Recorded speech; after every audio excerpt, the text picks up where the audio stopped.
Hello students, welcome back to our chemistry class. In our previous two chapters, we have seen that matter is made up of particles. Now in this chapter, we will try to find out the nature or the chemical behavior of these particles. See students, this question had bothered the scientists or philosophers, whatever you call, from the ancient time, that what matter is made up of. Around 500 BC, Maharshi Makrand from the Indian subcontinent, he proposed that matter is made up of very tiny particles. And he also said that matter is divisible. That is, matter can be broken down into smaller and smaller pieces. And ultimately, we will reach to a piece which is indivisible. And he called this piece as Paramanu. Param-anu, the ultimate particle. Around the same time, that is the same 500 BC, some Greek philosophers, they also tried to find out the answer to the question what matter is made up of. And they said that matter is made up of very tiny particles called atoms. Be it elements, compounds or mixtures, they are all made up of atoms.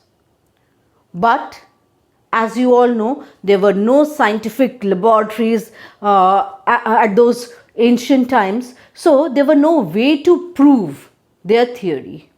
It was only in the last half or the last part of 18th century that the experiments were undertaken to prove that matter is made up of atoms. And by now we know that the atoms of different elements, they combine together to form different types of compounds. So, in a chemical reaction, the reactants combine to form products. Now, the reactants combine with each other to form the products following some laws or some rules. And these rules are called laws of chemical combination. And here we will see two such laws. The first law, law of conservation of mass. What is law of conservation of mass? Law of conservation of mass states that mass can neither be created nor destroyed in a chemical reaction. That means in a chemical reaction, the total amount of reactants will always be equal to the total amount of product. Let us understand this with the help of an example. Suppose we know calcium carbonate on thermal decomposition, means on heating, forms calcium oxide and carbon dioxide. Now, if I take 100 grams of calcium carbonate and heat it, what will I get? Calcium oxide and carbon dioxide. Now, if I weigh them separately, I'll find that we have obtained 56 grams of calcium oxide and 44 grams of carbon dioxide. You add these two, that is the total mass of the product. You will get 100 grams, which is the total mass of the reactant. So that is what I mean. In a chemical reaction, mass can neither be created nor be destroyed.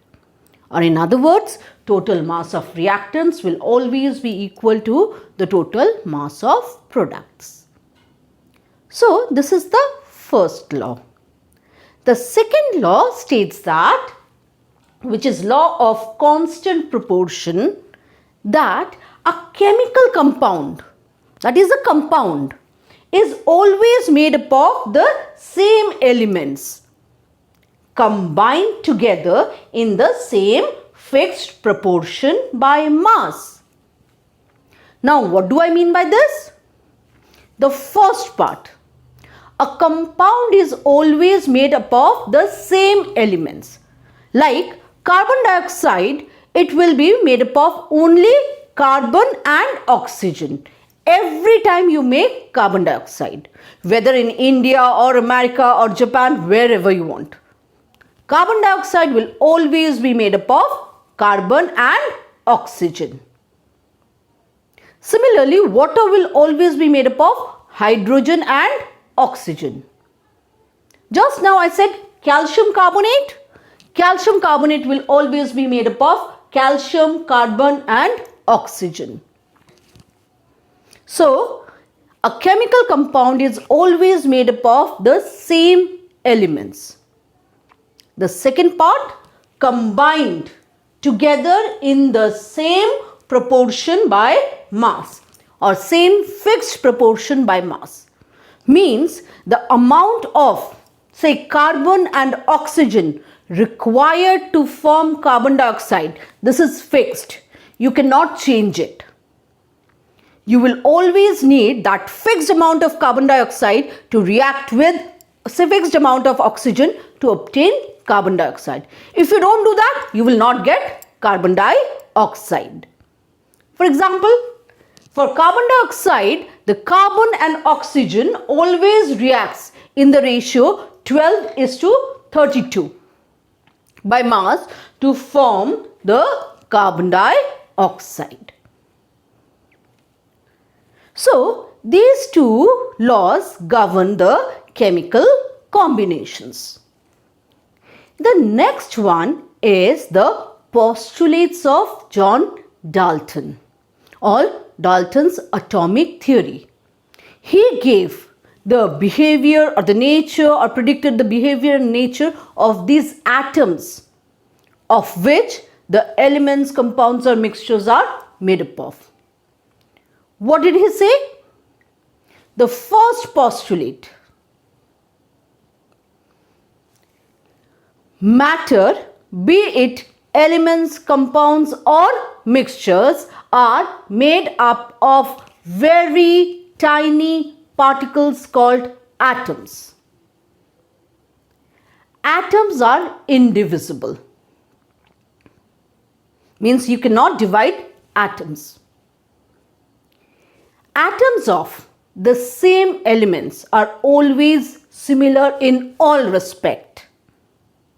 And atoms of different elements, they differ from each other in different or all respects.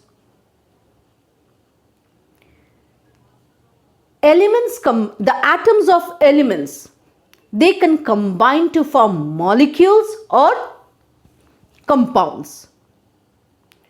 When atoms of different element combine to form compounds, they always do so in the simple whole number ratio.